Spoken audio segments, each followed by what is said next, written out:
अस्सलाम वालेकुम dear students. सो हम जो चैप्टर स्टार्ट करने जा रहे हैं 7th क्लास के लिए रहेगा ये।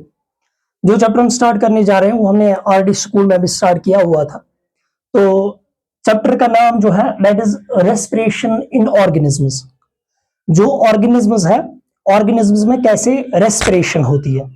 अगर हम सबसे पहले बात करेंगे इन ऑर्गेनिजम्स की, तो आपको याद रखना है ऑर्गेनिजम्स का मतलब है, ऑर्गेनिजम्स में हम इंक्लूड करेंगे प्लांट्स को भी, ऑर्गेनिजम्स में हम इंक्लूड करेंगे एनिमल्स को भी, और ऑर्गेनिजम्स में हम इंक्लूड करेंगे माइक्रो ऑर्गेनिजम्स को भी। इन सब को हम ऑर्गेनिजम्स में इंक्लूड करेंगे। मतलब अगर हमें रेस्पिरेशन पढ़ना है तो रेस्पिरेशन हमें प्लांट्स में भी पढ़ना है, यानी कि प्लांट्स में कैसे रेस्पिरेशन होती है। रेस्पिरेशन हमें पढ़ना है एनिमल्स में, एनिमल्स में कैसी रेस्पिरेशन होती है। और रेस्पिरेशन जो है, रेस्पिरेशन हमें पढ़ना है माइक्रो ऑर्गेनिजम्स में, कि माइक्रो ऑर्गेनिजम्स में कैसे रेस्पिरेशन होती है। माइक्रो ऑर्गेनिजम्स की अगर हम बात करेंगे तो माइक्रो ऑर्गेनिजम्स में आपको याद रखना है वो ऑर्गेनिजम्स जिनको हम डायरेक्टली आंखों से नहीं देख पाते। अगर हमें उनको देखना है तो उनको देखने के लिए हमें क्या चाहिए, उनको देखने के लिए हमें माइक्रोस्कोप चाहिए। माइक्रोस्कोप की जरूरत पड़ती है उनको देखने के लिए। They can not be seen by direct eyes, they can not be seen by direct eyes. उनको डायरेक्टली हम नहीं देख पाते। उनको अगर देखना है तो हमें माइक्रोस्कोप की जरूरत पड़ती है। तो अब हम आएंगे रेस्पिरेशन की डेफिनेशन पे। लेकिन रेस्पिरेशन की डेफिनेशन समझने से पहले आपको एक टर्म मैंने पहले चैप्टर में समझाई थी। उस टर्म जो है, उस टर्म का नाम है मेटाबॉलिज्म। मेटाबॉलिज्म, अगर हम मेटाबॉलिज्म की बात करें, ये मेटाबॉलिज्म क्या होता है, तो मैंने आपको बोला था कि एक ऑर्गेनिज्म की बॉडी के अंदर जितने भी प्रोसेसेस होंगे उन सब प्रोसेसेस को हम क्या बोलेंगे, उन सब प्रोसेसेस को हम बोलेंगे मेटाबॉलिज्म। ऑर्गेनिजम्स की बॉडी के अंदर, मतलब एनिमल की बॉडी के अंदर, मेरी बॉडी के अंदर, प्लांट्स की बॉडी के अंदर, माइक्रो ऑर्गेनिजम्स की बॉडी के अंदर जितने भी लाइफ प्रोसेसेस होंगे, जितने भी प्रोसेसेस होंगे उन प्रोसेसेस को हम बोलेंगे मेटाबॉलिज्म। मतलब मेटाबॉलिज्म का क्या मतलब है, मेटाबॉलिज्म का मतलब है sum of all the processes, sum of all the processes occurring inside the body of an organism। उन सब प्रोसेसेस को क्या हम बोलेंगे, उन सब प्रोसेसेस को हम बोलेंगे मेटाबॉलिज्म। वो सारी प्रोसेसेस जो एक ऑर्गेनिज्म की बॉडी के अंदर होंगे उनको हम बोलेंगे क्या, उनको हम बोलेंगे मेटाबॉलिज्म। अब ये भी आपको मैंने बोला है कि मेटाबॉलिज्म जो है, मेटाबॉलिज्म के दो टाइप्स है। मेटाबॉलिज्म जो है, मेटाबॉलिज्म के कितने टाइप्स है, मेटाबॉलिज्म के दो टाइप्स है। एक प्रोसेस जो है उसको हम बोलेंगे एनाबॉलिज्म, एक टाइप जो है उसको हम बोलेंगे एनाबॉलिज्म, और एक टाइप जो है उसको हम बोलेंगे कैटाबॉलिज्म। कैटाबॉलिज्म, ये जो मेटाबॉलिज्म है, मेटाबॉलिज्म के दो टाइप्स है, एनाबॉलिज्म एंड कैटाबॉलिज्म। अब ये जो एनाबॉलिज्म है, एनाबॉलिज्म का क्या मतलब है, एनाबॉलिज्म की क्या डेफिनेशन हम लिखेंगे। एनाबॉलिज्म जो है, एनाबॉलिज्म का मतलब है जब छोटे छोटे मॉलिक्यूल्स कंबाइन होके एक बड़ा सबस्टेंस बनाएगा, एक कॉम्प्लेक्स सबस्टेंस बनाएगा, तब हम बोलेंगे ये एनाबॉलिज्म हुआ।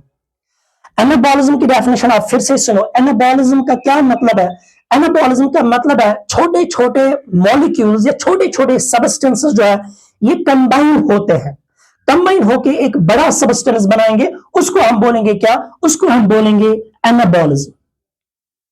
मतलब इसमें क्या होता है, इसमें सिंथेसिस होती है, इसमें बनता है, क्या बनेगा, इसमें बड़ा कोई सबस्टेंस बनेगा, किससे बनेगा, छोटे छोटे मॉलिक्यूल से।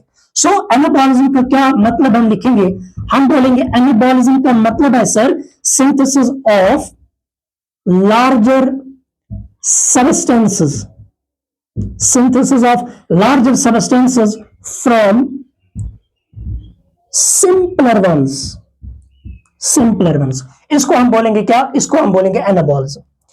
अब एनाबॉलिज्म जो है, अब इसमें क्या इसमें तो लार्जर सबस्टेंस, एक बड़ा सबस्टेंस तो इसमें बन रहा है।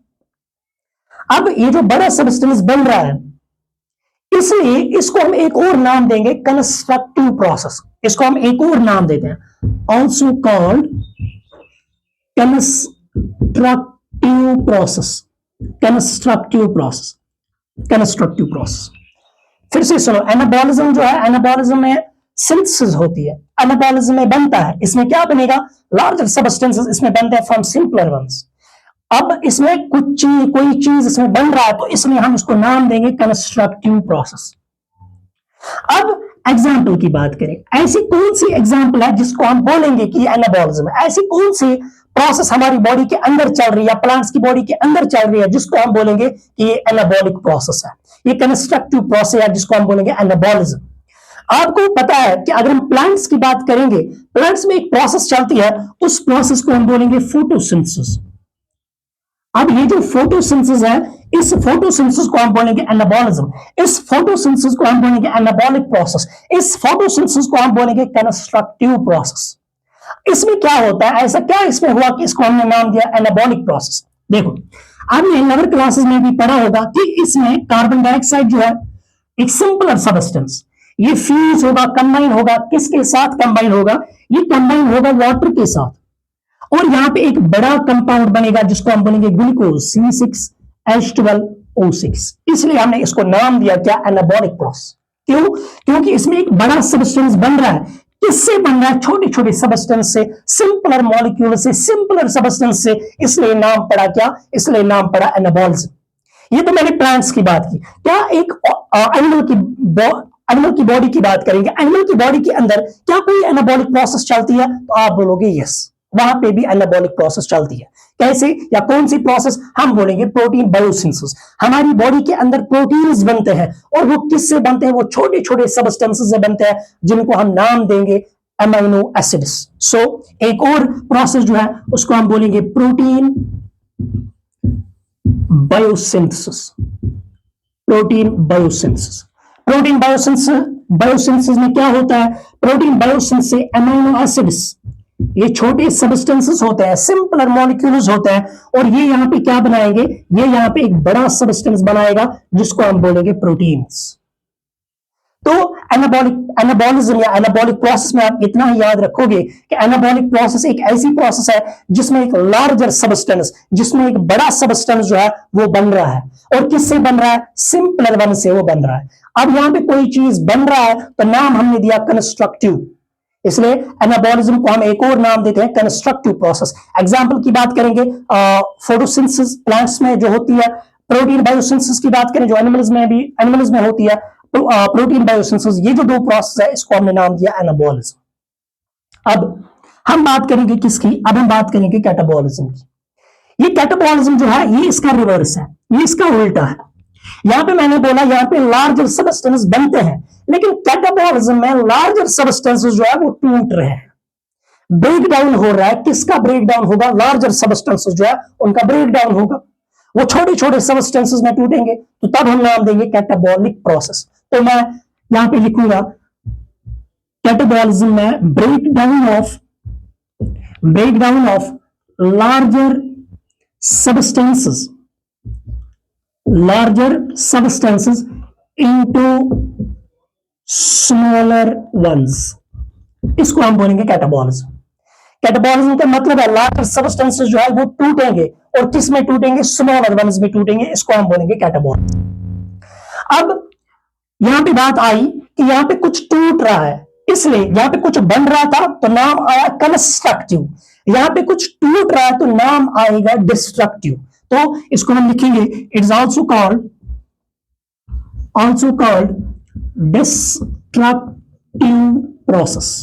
Destructive process. इसको हम एक और नाम देंगे, क्या नाम देंगे? Destructive process. अब यहां पे एग्जांपल जो है, जो चैप्टर का नाम है रेस्पिरेशन, यहां पे जो एग्जांपल है that is respiration.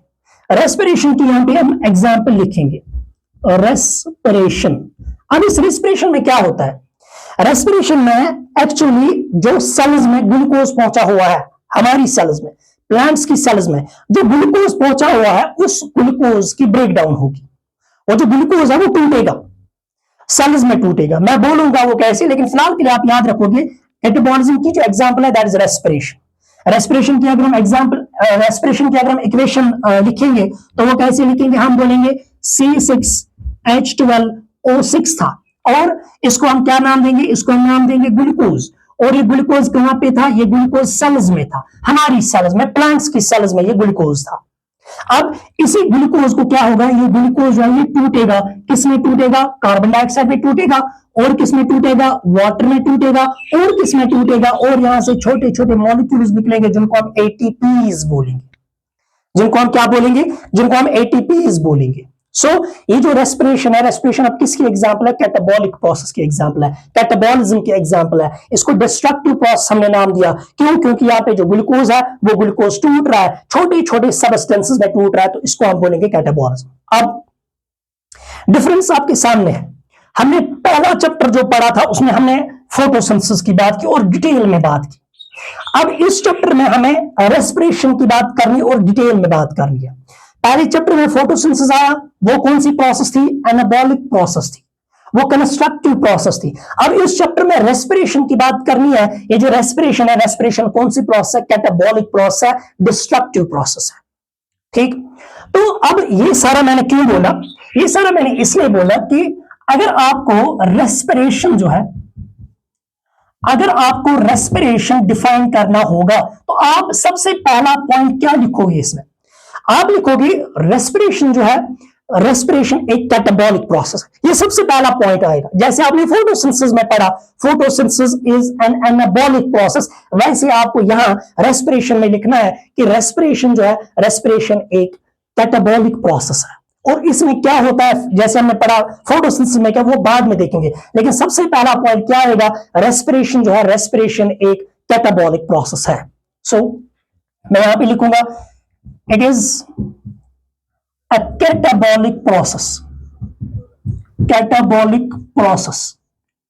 which involves अब ये कैटाबॉलिक प्रोसेस है, इसमें क्या होता है वो हमें याद रखना है।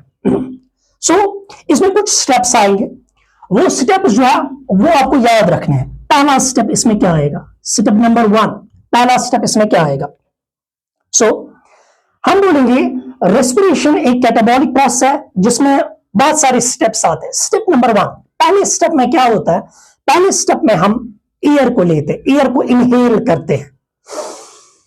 ये हमने एयर को इनहेल किया। ये जो एयर है, एयर में ऐसा क्या चीज है जो हमें चाहिए, इसमें ऑक्सीजन होता है। सो हम बोलेंगे कि रेस्पिरेशन में जो सबसे पहला स्टेप है वो ये कि हम इसमें इनहेल करते हैं, हम इसमें इनटेक करते हैं। क्या हम इनटेक करेंगे, ऑक्सीजन रिच एयर हम इसमें इनटेक या इनहेल करते हैं, ये पहला स्टेप आएगा। तो मैं पहला स्टेप लिखूंगा कि रेस्पिरेशन एक कैटाबॉलिक प्रोसेस है जिसमें क्या आता है, जिसमें कौन सा स्टेप पहला आता है, inhalation, inhalation of oxygen rich air, inhalation of oxygen rich air, दूसरा स्टेप। अब ये जो ऑक्सीजन आया हमारी बॉडी में, जो ऑक्सीजन आया प्लांट्स की बॉडी में या माइक्रो ऑर्गेनिजम्स की बॉडी में जो ऑक्सीजन रिच एयर आया, अब इस ऑक्सीजन की वजह से क्या होगा, इस ऑक्सीजन की वजह से, पहला चैप्टर अगर आप याद करोगे तो मैंने उसमें आपको बोला था कि बेटा हमने कार्बोहाइड्रेट्स खाए, कार्बोहाइड्रेट्स की हमने डाइजेशन की, डाइजेशन से वहां पे ग्लूकोज निकला, उस ग्लूकोज की हमने एब्जॉर्प्शन की, वो ब्लड वेसल्स में चला गया, उस ब्लड वेसल में उस ग्लूकोज को सेल्स में लिया। अब सेल्स में क्या प्रेजेंट है, सेल्स में ग्लूकोज प्रेजेंट है। अब जो सेल्स में ग्लूकोज प्रेजेंट है, इस ऑक्सीजन की वजह से उस ग्लूकोज की ब्रेक डाउन होगी, वो जो ग्लूकोज वहां पे था वो ब्रेक डाउन होगा, वो टूटेगा, किसकी वजह से, इस ऑक्सीजन की वजह से। सो ये दूसरा स्टेप है। दूसरा स्टेप क्या है, ब्रेक डाउन, या दूसरा स्टेप हम बोलेंगे ऑक्सीडेशन होती है। ऑक्सीडेशन का मतलब है ब्रेक डाउन, ऑक्सीडेशन होगी, किसकी ऑक्सीडेशन होगी, जो हमारी सेल्स में ग्लूकोज था उसकी ऑक्सीडेशन होगी। सो दूसरा स्टेप हम लिखेंगे oxidation, oxidation of glucose, oxidation of glucose, तीसरा स्टेप, तीसरा स्टेप। अब ये जो ग्लूकोज जो है, ये जो ग्लूकोज टूटा, इस ग्लूकोज के टूटने से क्या निकलेगा, यहां पे मैंने पहले ही लिख के रखा है, ग्लूकोज जब टूटेगा तो यहां पे कार्बन डाइऑक्साइड निकलेगा। जब ये कार्बन डाइऑक्साइड निकलेगा ये हमारी सेल्स में रहेगा, लेकिन ये सेल्स में नहीं रहना चाहिए, इसलिए हम इसको क्या करते हैं, इसको हम बाहर फेंकते हैं। ये जो हमने कार्बन डाइऑक्साइड, ये जो रेस्पिरेशन की वजह से इस ग्लूकोज के टूटने से जो कार्बन डाइऑक्साइड प्रोड्यूस हुआ, इस कार्बन डाइऑक्साइड को बॉडी से रिमूव करना है, अंदर नहीं रहना चाहिए। जब तक ये अंदर है तो ऑक्सीजन नहीं आएगा, तो इसलिए हमें क्या करना है, इसको कार्बन, ये जो कार्बन डाइऑक्साइड प्रोड्यूस हुआ इसको बाहर करना है, जिस प्रोसेस को हम बोलेंगे एक्सहेलेशन। पहले हमने क्या किया, हमने इनहेलेशन की, अब हमने एक्सहेलेशन की। एक्सहेलेशन का मतलब ये जो कार्बन डाइऑक्साइड हमारी बॉडी में, ये जो कार्बन डाइऑक्साइड हमारी सेल्स में प्रोड्यूस हुआ, किससे, ग्लूकोज के टूटने से जो कार्बन डाइऑक्साइड प्रोड्यूस हुआ इसको बाहर करना है, और इस प्रोसेस को हम बोलेंगे क्या, इस प्रोसेस को हम बोलेंगे एक्सहेलेशन। सो तीसरा स्टेप यहां पे क्या आएगा, तीसरा स्टेप यहां पे आएगा exhalation, exhalation of carbon dioxide. ये जो कार्बन डाइऑक्साइड है इसको हमने क्या किया, इसको हमने बाहर किया। कार्बन डाइऑक्साइड बना कैसे, कार्बन डाइऑक्साइड बना जब ये ग्लूकोज टूटा, वहां पे कार्बन डाइऑक्साइड बनता है। इस कार्बन डाइऑक्साइड को हम क्या करेंगे, इस कार्बन डाइऑक्साइड को हम बाहर करेंगे। खाली कार्बन डाइऑक्साइड बाहर नहीं होगा, ये जो वाटर यहां पे बना, ये वाटर भी बाहर निकलेगा in the form of vapours, ये भी बाहर निकलेगा। और उसके बाद फोर्थ स्टेप क्या है, चौथा स्टेप जो इसमें आएगा, यहां पे जब ग्लूकोज टूटा, ग्लूकोज के टूटने से carbon dioxide and water produce हुआ। इस कार्बन डाइऑक्साइड एंड वाटर को हमने रिमूव किया, सारा वाटर जो वो नहीं निकलेगा, थोड़ा वाटर बचेगा, लेकिन यहां पे एक और चीज निकला, that is ATP. ATP is the currency of the body, हमारी बॉडी की जो करेंसी है, या हम सिंपल में बोलेंगे एटीपी जो है, एटीपी हमारी बॉडी की एनर्जी होती है। तो यहां पे क्या निकला, एक और स्टेप आएगा, रिलीज ऑफ एटीपी। यहां पे एटीपी निकला। एटीपी की जो फुल फॉर्मूला है that is adenosine triphosphate, adenosine triphosphate. So ये निकला यहां पे।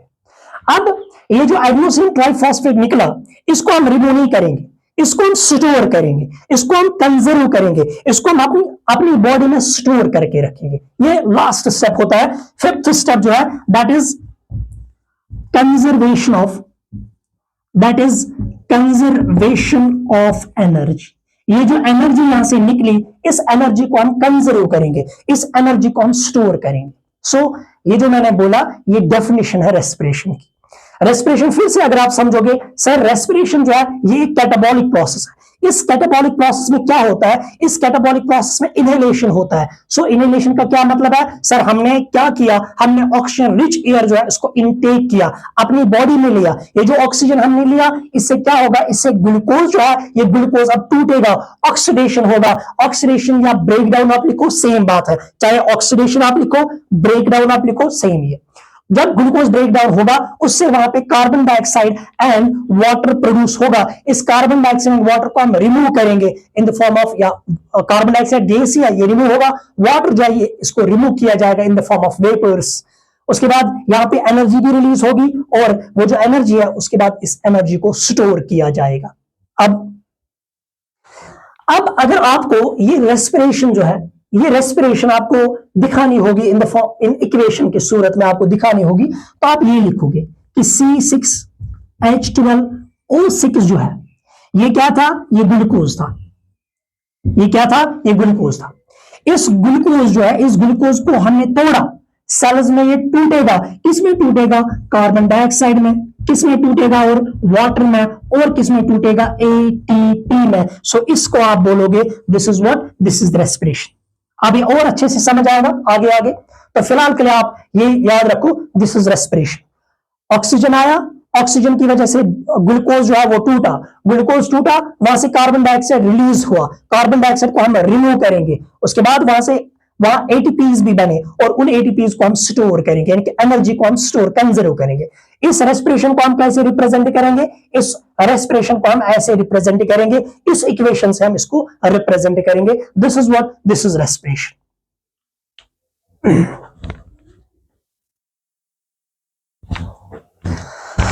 सो अब सुनो, हमें ये जो ग्लूकोज है, ये ग्लूकोज कैसे हमारी सेल्स तक पहुंचा, इसके बारे में थोड़ा सा मैं आपको बोलूंगा। आपने ये फर्स्ट चैप्टर में पढ़ा है, फिर भी आप थोड़ा सा इसके बारे में सुनो।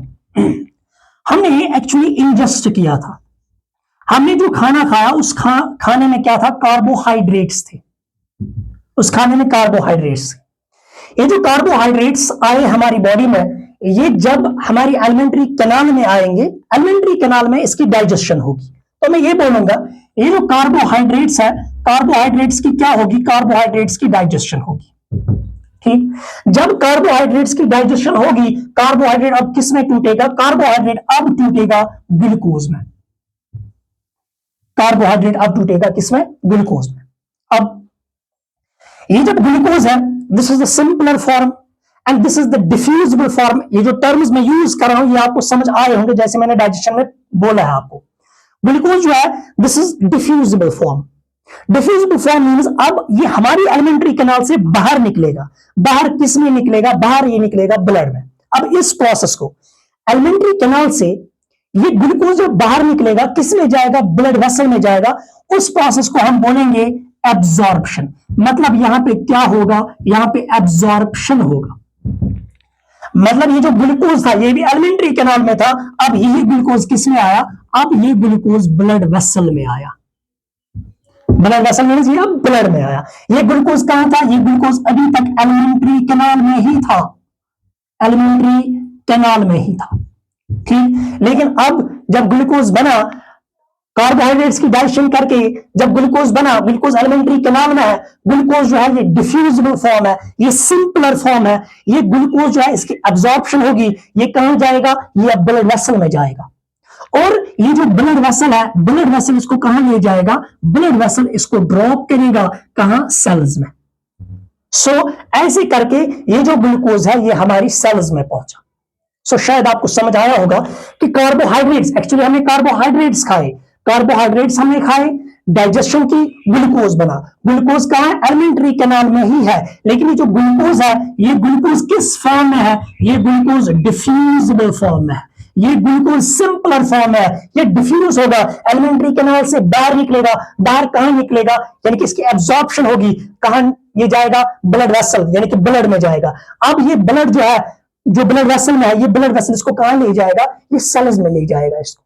और जब ये सेल्स में कौन जाएगा, जब सेल्स में ग्लूकोज जाएगा, उस ग्लूकोज की वहां पे क्या होती है, उस ग्लूकोज की वहां पे रेस्पिरेशन होती है, उस ग्लूकोज की वहां पे रेस्पिरेशन होती है। तो ये जो दो प्रोसेसेस है ये इंटरकनेक्टेड है। मतलब ये जो आपने पहली प्रोसेस जो फर्स्ट चैप्टर में आपने पढ़ा, दैट वाज न्यूट्रिशन। न्यूट्रिशन और रेस्पिरेशन जो है ये इंटरकनेक्टेड प्रोसेसेस है।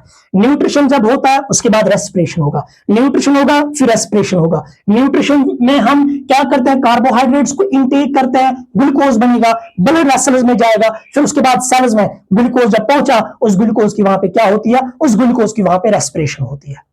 उस ग्लूकोज की वहां पे क्या होती है, उस ग्लूकोज की वहां पे रेस्पिरेशन होती है। अब रेस्पिरेशन में क्या क्या होता है वो भी हम पढ़ेंगे। अब उसके बाद ये जो रेस्पिरेशन हम पढ़ रहे हैं, ये जो रेस्पिरेशन हम पढ़ रहे हैं, रेस्पिरेशन दो स्टेप्स में होता है। इसमें दो स्टेप्स आएंगे। रेस्पिरेशन जो है, रेस्पिरेशन में दो स्टेप्स आएंगे। एक जिसको हम बोलेंगे external respiration, external respiration, external respiration. और दूसरा स्टेप जो है उसको हम बोलेंगे क्या, उसको हम बोलेंगे इंटरनल रेस्पिरेशन,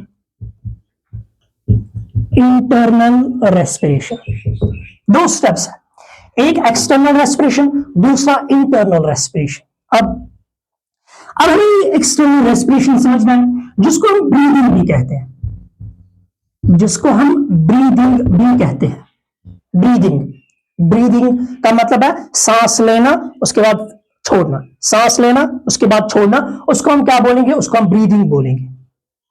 अब इस एक्सटर्नल रेस्पिरेशन में क्या होता है, ये ब्रीदिंग एक्चुअली होती क्या है, यहां पे मैं एक इंसान की नाक, जो नोज है उसको बनाने की कोशिश करूंगा, आप समझना।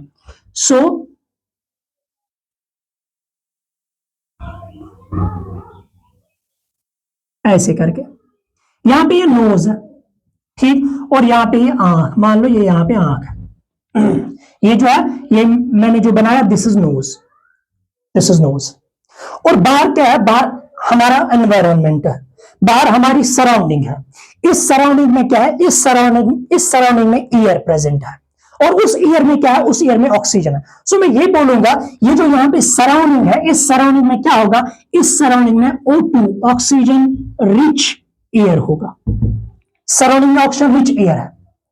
अब यहां पे क्या होगा, ये जो ऑक्सीजन रिच एयर है, इसको इस नोज के थ्रू इनहेल किया जाएगा और हमारी बॉडी में आया, और हमारी बॉडी से क्या होगा, हमारी बॉडी से जो कार्बन डाइऑक्साइड है, वो कार्बन डाइऑक्साइड बाहर निकला। ये जो कार्बन डाइऑक्साइड है, ये कार्बन डाइऑक्साइड बाहर निकला। फिर से सुनो, ये मैं हूं और मेरे पास नोज है, और बाहर जो है, बाहर सराउंडिंग है। इस सराउंडिंग में क्या प्रेजेंट है, ऑक्सीजन रिच एयर। इस ऑक्सीजन रिच एयर को मैंने क्या किया, मैंने इसको इनहेल किया, इनटेक किया। इस सराउंडिंग में मैंने क्या रिलीज किया, कार्बन डाइऑक्साइड रिलीज किया। सो यहां पे क्या आया, यहां पे हमने ऑक्सीजन को इनहेल किया और कार्बन डाइऑक्साइड जो है, कार्बन डाइऑक्साइड को बाहर किया। ये जो यहाँ पे एक्सचेंज ऑफ गैसेस होता है ना, इस एक्सचेंज ऑफ गैसेस को हम बोलेंगे एक्सटर्नल रेस्पिरेशन। शॉर्ट में रखने की कोशिश करेंगे, simple, that is exchange of gases.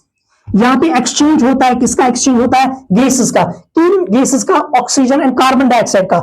Oxygen को हमने इनहेल किया, कार्बन डाइऑक्साइड को हमने एक्सहेल किया। ये जो प्रोसेस है, इस प्रोसेस को हम बोलेंगे एक्सटर्नल रेस्पिरेशन, या इस प्रोसेस को हम एक और नाम देंगे, that is what, that is breathing. उसके बाद इंटरनल रेस्पिरेशन की बात करेंगे, इंटरनल रेस्पिरेशन की बात करेंगे। अब ये जो इंटरनल रेस्पिरेशन है, इंटरनल रेस्पिरेशन, इसको हम एक और नाम देते हैं cellular respiration, cellular respiration, cellular respiration. Internal respiration या सेल्यूलर रेस्पिरेशन का क्या मतलब है, इसका मतलब ये कि जब ये ऑक्सीजन किस में पहुंचा, किसी सेल में पहुंचा, जब ये ऑक्सीजन किसी सेल में पहुंचा, वहां पे सेल्स में क्या प्रेजेंट है, वहां पे सेल्स में प्रेजेंट है C6H12O6।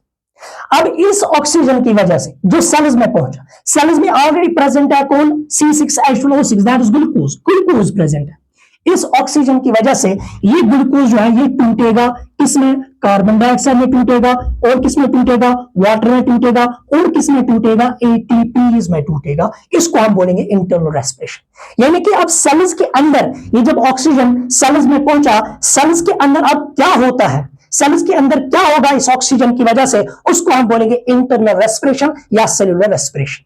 सो हमने बात की स्टेप्स ऑफ रेस्पिरेशन। रेस्पिरेशन में दो स्टेप्स आते हैं, एक एक्सटर्नल रेस्पिरेशन, दूसरा इंटरनल रेस्पिरेशन। एक्सटर्नल रेस्पिरेशन का क्या मतलब है, एक्सचेंज ऑफ गैसेस, सराउंडिंग से ऑक्सीजन रिच एयर को अंदर लेना, बॉडी के अंदर लेना, और बॉडी के अंदर जो कार्बन डाइऑक्साइड प्रोड्यूस हुआ है उसको बाहर करेंगे। उसको हम क्या बोलेंगे, उसको हम बोलेंगे एक्सटर्नल रेस्पिरेशन या ब्रीदिंग बोलेंगे। ब्रीदिंग में आप दो चीजें, O2 का इनहेलेशन किया, कार्बन डाइऑक्साइड का एक्सहेलेशन किया, इसको हम ब्रीदिंग भी बोल सकते हैं, या सिंपल में बोलेंगे एक्सटर्नल रेस्पिरेशन जो है, इसको हम एक्सचेंज ऑफ गैसेस भी बोलते हैं। यहां पे एक्सचेंज ऑफ गैसेस होता है, कार्बन डाइऑक्साइड को बाहर छोड़ेंगे, ऑक्सीजन को अंदर लेंगे, इसको हम बोलेंगे क्या, एक्सटर्नल रेस्पिरेशन। अब जब ये ऑक्सीजन हमारी सेल्स में पहुंचा, वहां सेल्स में क्या होता है, इंटरनल रेस्पिरेशन, या जिसको हम नाम देंगे सेल्यूलर रेस्पिरेशन। इस सेल्यूलर रेस्पिरेशन में क्या होगा, ऑक्सीजन जब किसी सेल में पहुंचा, उस सेल में ग्लूकोज प्रेजेंट है, ये ग्लूकोज टूटेगा वहां पे, तब हम बोलेंगे this is what, this is internal respiration.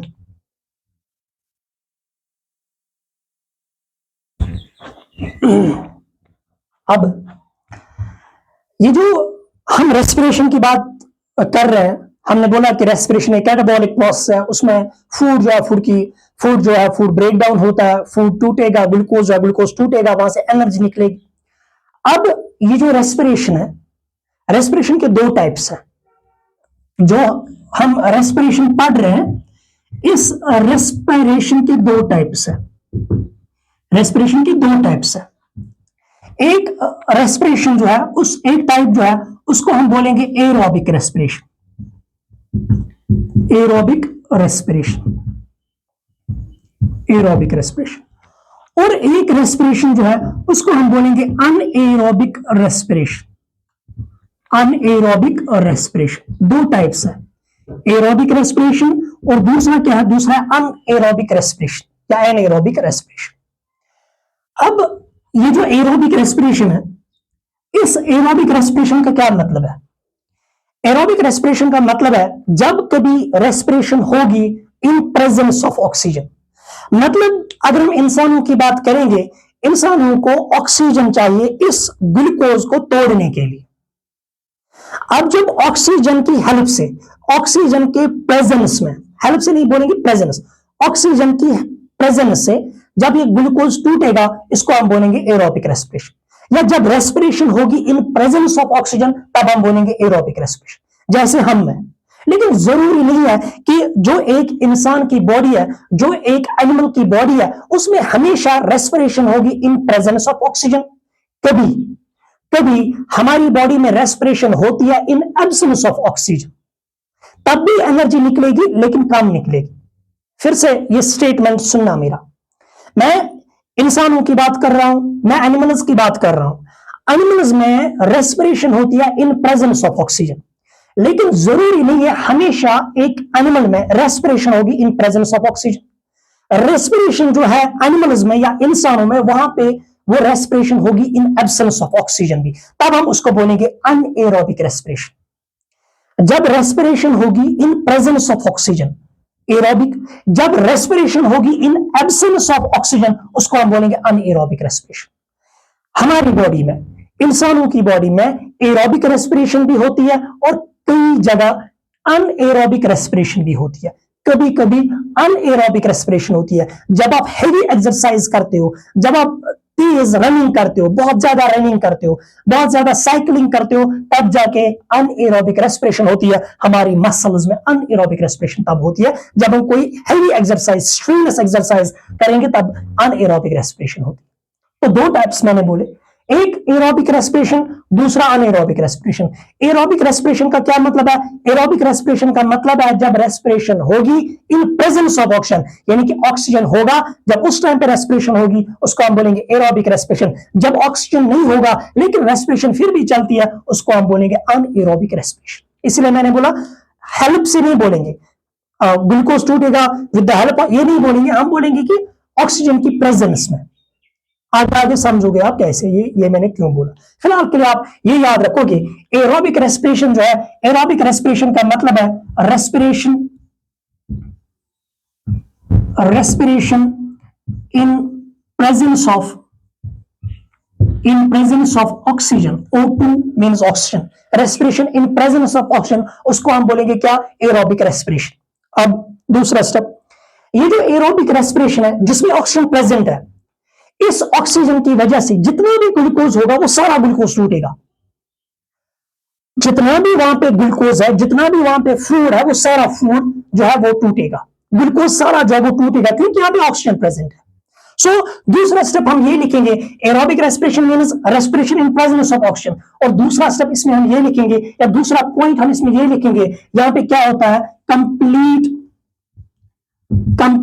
Break down of food, complete break down of food. ये जो फूड है, ये फूड असल में क्या है? This is glucose. Complete break down of food, break down आप बोलो या कंप्लीट ऑक्सीडेशन आप बोलो, कंप्लीट ऑक्सीडेशन आप बोलो, कंप्लीट ऑक्सीडेशन ऑफ फूड या complete break down of food. Food means glucose, glucose जो सेल्स में वो सारा का सारा टूटेगा। एक और स्टेप, अब जब सारा ग्लूकोज टूटेगा, इस ग्लूकोज में जितनी भी एनर्जी थी वो सारी एनर्जी रिलीज होगी। फिर से सुनो, यहां पे ऑक्सीजन आया, ऑक्सीजन की प्रेजेंस में ये जो ग्लूकोज है ये टूटा। हम ये बोलेंगे एरोबिक रेस्पिरेशन मींस रेस्पिरेशन जब होगी इन प्रेजेंस ऑफ ऑक्सीजन। जब in presence of oxygen respiration होगी, उस टाइम पे क्या होगा? ये सारा फूड, ये सारा ग्लूकोज टूटेगा। और ग्लूकोज से हमें पता है कि ग्लूकोज से एनर्जी निकलती है। अब जितनी भी एनर्जी इस ग्लूकोज मॉलिक्यूल में है वो सारी की सारी रिलीज होगी। सो मैं ये बोलूंगा ट्रेमेंडस amount of energy is release, lot of energy is release, large amount of ATP या एनर्जी इज रिलीज।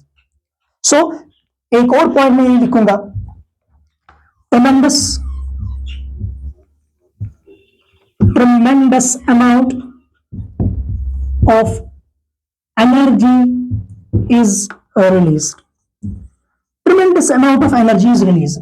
यहां पे जितनी भी एनर्जी थी वो सारी की सारी एनर्जी रिलीज होगी, ठीक।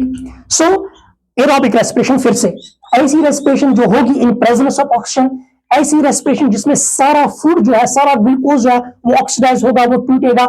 ऐसी रेस्पिरेशन जिसमें क्या, जिसमें बहुत ज्यादा एनर्जी जो है, बहुत ज्यादा एनर्जी या सारी एनर्जी जो है, सारी एनर्जी रिलीज की जाती है।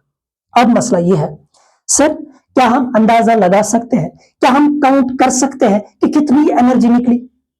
तो आपको याद रखना है कि एक ग्लूकोज मॉलिक्यूल, जब एक ग्लूकोज मॉलिक्यूल की एरोबिक रेस्पिरेशन होती है, वहां पे कितने एटीपीज बनते हैं, उस हिसाब से हम अंदाजा लगा सकते हैं, उस हिसाब से हम काउंट करते हैं कि एनर्जी कितनी निकली। सो मैं ये बोलूंगा 1 glucose molecule produces 38 ATP molecules। 38 ATP molecules। एक ग्लूकोज मॉलिक्यूल जो है वो कितनी एनर्जी बनाता है, वो कितने एटीपीज बनाता है, वो बनाता है 38 ATP molecules। 38 ATP molecules। सो एरोबिक रेस्पिरेशन में आपने ये 4 चीजें याद रखी, 4 सेंटेंसेस आपने याद रखी। रेस्पिरेशन जब होगी इन प्रेजेंस ऑफ ऑक्सीजन तो हम बोलेंगे this is aerobic respiration. Aerobic respiration में सारा फूड जो है, complete breakdown of food, complete breakdown of glucose, complete oxidation of glucose होता है, सारी एनर्जी वहां से निकलती है। कितनी एनर्जी निकलती है? एक ग्लूकोज मॉलिक्यूल अगर टूटेगा वहां पे 38 एटीपी मॉलिक्यूल जो है वो वहां पे बनते हैं, वो वहां पे बनते हैं। अब एक और चीज, जब एरोबिक रेस्पिरेशन होगी, इस एरोबिक रेस्पिरेशन में एंड प्रोडक्ट्स क्या होते हैं? एंड प्रोडक्ट्स मींस जब ग्लूकोज बनेगा, ये ग्लूकोज किस में कन्वर्ट होगा? ये ग्लूकोज जो है जब ये टूटेगा वहां पे बनेंगे क्या, उसको हम बोलेंगे एंड प्रोडक्ट्स। तो मैं यहां पे इस एरोबिक रेस्पिरेशन को ऐसे लिखूंगा C6H12O6। ये क्या है बेटा? ये है ग्लूकोज, ये है ग्लूकोज। जब इस ग्लूकोज की एरोबिक रेस्पिरेशन होगी वहां पे कार्बन डाइऑक्साइड बनेगा, वहां पे वाटर, और वहां पे कितने एटीपी मॉलिक्यूल्स? 38 एटीपी मॉलिक्यूल्स वहां पे बनेंगे। सो हम ये बोलेंगे कि इसके एंड प्रोडक्ट्स क्या है? End products are carbon dioxide and water. ये एंड प्रोडक्ट्स है यहां पे, ये एंड प्रोडक्ट्स है यहां पे। So this is aerobic respiration. अब हम चलेंगे कहां? अब हम चलेंगे अनएरोबिक रेस्पिरेशन पे, अनएरोबिक रेस्पिरेशन पे। अगर हम अनएरोबिक रेस्पिरेशन की बात करेंगे, पहला स्टेप तो मैंने बोला, अनएरोबिक रेस्पिरेशन एक ऐसी रेस्पिरेशन जो होगी इन एब्सेंस ऑफ ऑक्सीजन, जहां पे ऑक्सीजन नहीं होगा, लेक ऑफ, जहां पे ऑक्सीजन है ही नहीं। सो पहला स्टेप मैं ऐसे लिखूंगा, respiration, respiration in absence of oxygen, respiration in absence of oxygen, उसको हम बोलेंगे क्या? Anaerobic respiration, anaerobic respiration. Sir आप ये बोल रहे हो कि एरोबिक रेस्पिरेशन में एटीपीज, एरोबिक रेस्पिरेशन में एनर्जी निकलती है, क्या अनएरोबिक रेस्पिरेशन ये भी ऑर्गेनिज्म्स में होती है और ऑर्गेनिज्म्स को एनर्जी चाहिए, क्या यहाँ पे एनर्जी नहीं निकलेगी? यहाँ पे एनर्जी निकलती है, यहां पे भी एनर्जी निकलती है, यहां पे भी एनर्जी निकलती है, लेकिन एरोबिक रेस्पिरेशन में बहुत ज्यादा एनर्जी निकलती है और अनएरोबिक रेस्पिरेशन में कम एनर्जी निकलती है। बट इसका फायदा यह है, इसको ऑक्सीजन नहीं चाहिए, लेकिन यहां पे ऑक्सीजन की जरूरत होती है। तो पहला स्टेप मैंने बोला, रेस्पिरेशन जब होगी इन एब्सेंस ऑफ ऑक्सीजन तब हम बोलेंगे this is what? This is anaerobic respiration. दूसरा स्टेप, अब यहां पे ऑक्सीजन है ही नहीं, इसलिए जो ग्लूकोज है, ये जो फूड है, ये फूड का क्या होगा? इसकी पार्शियल ऑक्सीडेशन होगी, इसका इनकम्प्लीट ब्रेकडाउन होगा, ये सारा नहीं टूटेगा, ये अब हाफ, पार्शियल, इनकम्प्लीट ही टूटेगा। सो मैं ये बोलूंगा देयर इज पार्शियल या incomplete, incomplete breakdown of food, incomplete breakdown of food. Food को जैसे हमने बोला क्या? Glucose, there is partial breakdown of glucose. अच्छा, जब यहां पे ग्लूकोज जो है ये अच्छे से टूटा ही नहीं, तो इसका मतलब ये कि इसमें जो एनर्जी है वो सारी निकलेगी नहीं। अगर ये सारा टूटता है तब बहुत ज्यादा एनर्जी निकलती है। जब मैं यहां पे ये बोल रहा हूं कि there is partial oxidation of food, there is partial break down of food, मतलब ग्लूकोज जो है ये आधा ही टूटेगा। जब ये आधा ही टूटेगा इसका मतलब ये कि इसमें जो एनर्जी थी वो सारी रिलीज नहीं होगी। सो मैं ये बोलूंगा तीसरा step, less amount of energy is release, less amount of energy is released, less amount of energy is released. इसमें एनर्जी जो है वो कम निकलेगी। अब कितनी निकलेगी? इसमें हमने काउंट किया था कि एक ग्लूकोज मॉलिक्यूल जो है, एक ग्लूकोज मॉलिक्यूल से 38 एटीपीज निकलते हैं। लेकिन अगर हम इसकी बात करेंगे, अनएरोबिक रेस्पिरेशन की बात करेंगे, वहां पे एक ग्लूकोज मॉलिक्यूल जो है वो खाली 2 एटीपीज बनाते हैं। सो यहां पे हम लिखेंगे one glucose molecule produces only 2 ATP molecules. मतलब यहां पे एनर्जी कितनी निकली? यहां पे एनर्जी जो है 2 ATP मॉलिक्यूल से निकले, 2 ATP मॉलिक्यूल से निकले। This is what, this is anaerobic respiration, this is anaerobic respiration. मैं फिर से रिपीट कर रहा हूं, हमारी बॉडी में, इंसानों की बॉडी में एरोबिक रेस्पिरेशन भी होती है, अनएरोबिक रेस्पिरेशन भी होती है।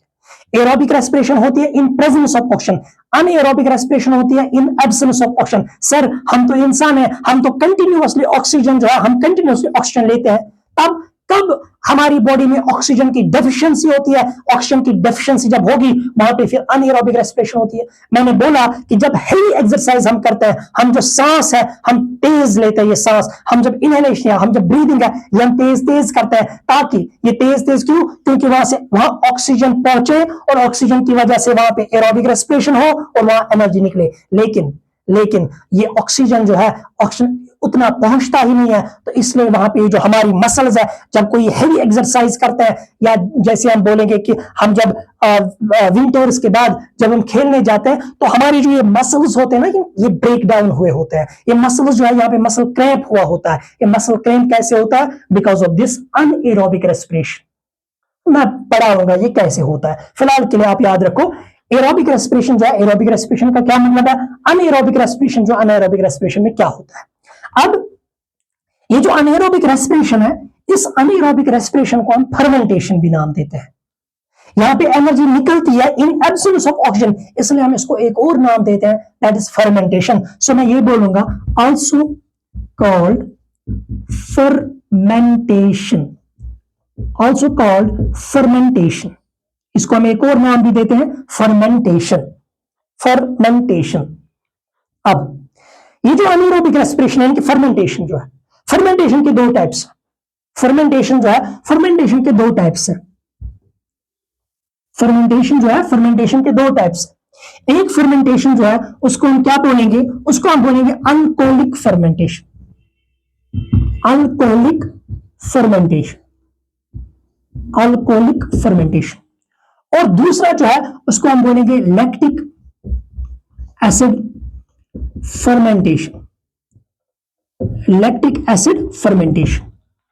Alcoholic fermentation and lactic acid fermentation, 2 types के फर्मेंटेशन है, alcoholic and lactic acid fermentation. अब मसला यह है कि अल्कोहलिक फर्मेंटेशन कब और कहां होती है, और लैक्टिक एसिड फर्मेंटेशन कब और कहां होती है। सुनो, एक माइक्रो ऑर्गेनिज्म है, एक माइक्रो ऑर्गेनिज्म है जिसको हम बोलेंगे यीस्ट, यीस्ट। अब ये कौन सा ऑर्गेनिज्म है? ये एक फंगस है, फंज है, एक फंगस है। अब ये जो अल्कोहलिक फर्मेंटेशन है, ये किसमें होता है? ये यीस्ट में होता है, ये यीस्ट में होता है। ये जो यीस्ट है ये क्या करता है? अगर हम इस यीस्ट को शुगर देंगे, यानी कि अगर हम इस यीस्ट को ग्लूकोज देंगे, ग्लूकोज की एक फॉर्म दैट इज शुगर, अगर हम इसको शुगर देंगे, ग्लूकोज सिंपल में आप याद रखो ग्लूकोज, अगर हम इसको ग्लूकोज देंगे, ये उस ग्लूकोज को in absence of oxygen change करेगा किसमें? अल्कोहल में, मतलब ये अल्कोहल बनाता है। ये जो यीस्ट है, अगर हम इस यीस्ट को शुगर देंगे, शुगर मीन्स ये ग्लूकोज ही, जब हम इसको शुगर देंगे वहां पे ऑक्सीजन जो है, ऑक्सीजन है ही नहीं, तो ये क्या बनाएगा? ये अल्कोहल बनाएगा। मतलब ये रेस्पिरेशन करेगा, इसका ब्रेक डाउन करेगा, ग्लूकोज का ब्रेक डाउन करेगा, यहां पे क्या बनाएगा? अल्कोहल। बस अल्कोहल ही नहीं, यहाँ पे और क्या चीज बनेगा, यहाँ पे कार्बन डाइऑक्साइड भी बनेगा, CO2 कार्बन डाइऑक्साइड भी बनेगा। और इतना ही नहीं, यहाँ पे एटीपीज भी बनते हैं, लेकिन कितने एटीपीज बनेंगे, 2 एटीपीज। तो यीस्ट जो है, मैंने पहले ही बोला, रेस्पिरेशन जो है, रेस्पिरेशन माइक्रो ऑर्गेनिज्म में भी होती है। जो यीस्ट है, यीस्ट एक माइक्रो ऑर्गेनिज्म है, इसको देखने के लिए हमें माइक्रोस्कोप की जरूरत होती है। लेकिन अगर हम इस यीस्ट को शुगर देंगे, ये शुगर को कन्वर्ट करेगा किसमें, अल्कोहल में, कार्बन डाइऑक्साइड भी बनेगा और 2 एटीपीज भी बनेंगे। अब जब यहाँ पे अल्कोहल बना, इसलिए हमने इसको नाम दिया अल्कोहलिक फर्मेंटेशन। अल्कोहलिक फर्मेंटेशन, ये आप क्लास 8th में पढ़ोगे, कैसे हम माइक्रो ऑर्गेनिज्म्स का यूज करके अल्कोहल बनाते हैं और उस अल्कोहल को हम बेच सकते हैं। सो अल्कोहलिक फर्मेंटेशन का क्या मतलब है, सर अनएरोबिक रेस्पिरेशन होती है यीस्ट में। उस अनएरोबिक रेस्पिरेशन में क्या होता है, ये शुगर को यानी कि ग्लूकोज को चेंज करेगा किसमें, अल्कोहल में, कार्बन डाइऑक्साइड में, और 2 एटीपीज भी बनेंगे वहां पे। This is called alcoholic fermentation. अब लैक्टिक एसिड फर्मेंटेशन, ये लैक्टिक एसिड फर्मेंटेशन क्या होता है, अगर हम इस लैक्टिक एसिड फर्मेंटेशन की बात करेंगे, ये लैक्टिक एसिड फर्मेंटेशन क्या होता है, ये लैक्टिक एसिड फर्मेंटेशन इंसानों में होता है। ये किन में होगा, ह्यूमंस में होगा। ह्यूमंस में कहां होगा, मसल्स में होगा सर, मसल्स में होगा। और मसल्स में कब होगा, मसल्स में होगा during heavy exercise, during heavy exercise, during heavy exercise. जब हम कोई हार्ड एक्सरसाइज करेंगे, साइकिलिंग करेंगे, कंटिन्यूअसली साइकिलिंग करेंगे या कंटिन्यूअसली रनिंग करेंगे, तब वहां पे क्या होता है, तब वहां पे लैक्टिक एसिड फर्मेंटेशन होती है। मतलब अनएरोबिक रेस्पिरेशन होगी, लेकिन कब, इन एब्सेंस ऑफ ऑक्सीजन। तो यहां पे क्या होता है, इंसानों में क्या होता है, ये जो C6H12O6 यानी कि ग्लूकोज, ये जो ग्लूकोज हमारी मसल्स में होता है, और हम क्या करते हैं, हम हैवी एक्सरसाइज करते हैं। और हैवी एक्सरसाइज के दौरान अगर आपने देखा होगा, जब हम खेल रहे होते हैं तो हम क्या कर रहे हैं, हम ब्रीदिंग जो है फास्ट करते हैं, ऐसे करते हैं। लेकिन उस फास्ट ब्रीदिंग से भी ऑक्सीजन जो है वो हमारी मसल्स तक एनफ नहीं पहुंचता, एनफ ऑक्सीजन नहीं पहुंचता। तो हम ये बोलेंगे वहां पे क्या, वहां पे डेफिशिएंसी ऑफ ऑक्सीजन होती है, और ग्लूकोज को तो तोड़ना है, एनर्जी तो हमें चाहिए। तो ये क्या करेगा, ये ग्लूकोज जो है ये अब इस ऑक्सीजन का वेट नहीं करता, ये टूटेगा। और जब ये टूटेगा, ये ग्लूकोज जब टूटेगा, वहां पे क्या बनेगा, वहां पे लैक्टिक एसिड बनेगा। और क्या बनेगा, वहां पे कार्बन डाइऑक्साइड भी बनेगा। और क्या बनेगा, 2 एटीपीज। मतलब वहां पे एनर्जी बनती है, कम एनर्जी बनेगी, कम एनर्जी बनेगी। हम ये बोलेंगे लैक्टिक एसिड फर्मेंटेशन कहां पे होती है, ह्यूमंस में होती है। कहां पे, मसल्स में। कब, जब हम हेवी एक्सरसाइज करते हैं, हार्ड एक्सरसाइज करते हैं, जो हमारी मसल्स में ग्लूकोज पहुंचा होता है, ये ऑक्सीजन का वेट नहीं करता, तो ये क्या करेगा, ये चेंज होगा लैक्टिक एसिड में, कार्बन डाइऑक्साइड में और एटीपीज। ये जो 2 एटीपीज बने, इसको इतनी एनर्जी चाहिए, इसी एनर्जी का यूज करके बाकी एक्सरसाइज करता है। अब ये जो लैक्टिक एसिड है, ये लैक्टिक एसिड, जब ये लैक्टिक एसिड हमारी मसल्स में एक्यूमुलेट होगा, एक्यूमुलेट मींस जब ये कलेक्ट होगा, जमा वहां पे होगा। इस लैक्टिक एसिड के एक्यूमुलेशन की वजह से हमारी जो मसल्स है वहां पे क्या होता है, वहां पे क्रैम्प्स आ जाते हैं, जिसको हम बोलेंगे मसल क्रैम्प्स, मसल क्रैम्प। अभी अगर आपसे कोई पूछेगा what is this muscle cramp, आप क्या बोलोगे, सर मसल क्रैम्प का मतलब है हमारी जो मसल्स है, मसल्स में लैक्टिक एसिड एक्यूमुलेट हुआ है, कलेक्ट हुआ है, जमा हुआ है, इसको हम बोलेंगे मसल क्रैम्प। अब उसके बाद फिर ये जो मसल क्रैम्प है, मसल क्रैम्प का फिर ट्रीटमेंट्स भी है। या तो हमें गर्म पानी से नहाना है, गर्म पानी से हम नहा सकते हैं, या वहां पे ऐसे वो ये दबा सकता है, तो दबाने से क्या होगा, दबाने से वहां पे जो ब्लड होता है, ब्लड वहां की ओर ज्यादा रश करेगा और लैक्टिक एसिड को वहां से रिमूव करेगा और हम नॉर्मल पोजीशन में आएंगे। तो this is about aerobic respiration and anaerobic respiration. Anaerobic respiration को हमने एक और नाम दिया फर्मेंटेशन। फर्मेंटेशन के 2 types, alcoholic fermentation, lactic acid fermentation. Alcoholic fermentation होता है यानी कि एरोबिक अनएरोबिक रेस्पिरेशन होगी यीस्ट में। अनएरोबिक रेस्पिरेशन जब ह्यूमंस में होती है तब क्या होता है, मैंने बोला अल्कोहलिक फर्मेंटेशन यीस्ट में होती है, मतलब ये कि एरोबिक अनएरोबिक रेस्पिरेशन होगा, ग्लूकोज टूटेगा, शुगर टूटेगा, इन एब्सेंस ऑफ ऑक्सीजन, तो वहां पे वो क्या बनेगा, वहां पे अल्कोहल बनेगा। यहाँ पे मसल्स में ये जो ग्लूकोज है ये टूटेगा, किसमें टूटेगा, लैक्टिक एसिड में टूटेगा, और लैक्टिक एसिड जब एक्यूमुलेट होगा हमारी मसल्स में, हम बोलेंगे दिस इज व्हाट, यहाँ पे मसल क्रैम्प हुआ। मसल क्रैम्प जो है, मसल क्रैम्प को हम ठीक कर सकते हैं कैसे? ब्लड फ्लो को इंक्रीज करने से। मैंने बोला गर्म पानी से नहाएंगे, थोड़ा सा वहां पे दबाएंगे तो वहां से ब्लड फ्लो जो है, ब्लड फ्लो ज्यादा होगा, जिसकी वजह से वहां से वो लैक्टिक एसिड जो है वो बाहर निकलेगा।